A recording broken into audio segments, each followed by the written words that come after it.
வன்மமா கொண்டு போன நம்மளோட சாம்பார் டீமோட டீம் கேப்டன் வந்து நம்மளோட இவங்க தான் இருப்பாங்க. அவங்க பேர் என்னது? சாண்ட்ரா. அவங்க போய் என்ன பண்றாங்க, அவங்க வன்மத்த எனக்கு தெரிஞ்சு பாருக்கு அப்புறம் வன்மம் பிடிச்ச ஆளா சாண்ட்ரா தெரியுறாங்க. என்னடா இது? வாரத்துல அந்த சீக்ரெட் டாஸ்க் பண்றப்ப எப்படி இருந்த சாண்ட்ரா, என்னடா இப்படி இருக்குன்ற மாரி இருக்கு. அவங்க போயிட்டு ஒண்ணுமே அத சொன்ன பார்த்தீங்கன்னா, ஸ்டார்ட்டிங்கே சொல்லியிருப்பேன். இந்த சாண்ட்ராவ தூக்கிட்டு போய் பண்றப்ப பிடிக்கலன்னு சொல்லியிருக்கலாம்.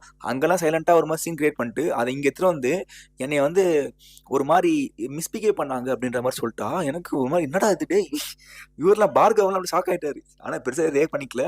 சொல்லிட்டு இதெல்லாம் சரியில்ல, எனக்கு பிடிக்கல அப்படின்னு சொல்லி, இவங்களுக்கு ஒரு பாயிண்ட் தான், அவங்களுக்கு ஒரு பாயிண்ட் தான் சொல்லி 2 பேருக்குமே ஒரு பாயிண்ட் தான் குடுத்துருக்காங்க இவங்க. சாண்ட்ரா எனக்கு சுத்தமா புரியல. சாண்ட்ராவோட கேம் பிளே என்னன்னு தெரியல. சாண்ட்ரா வந்து நல்லா தான் ப்ளே பண்ணாங்க.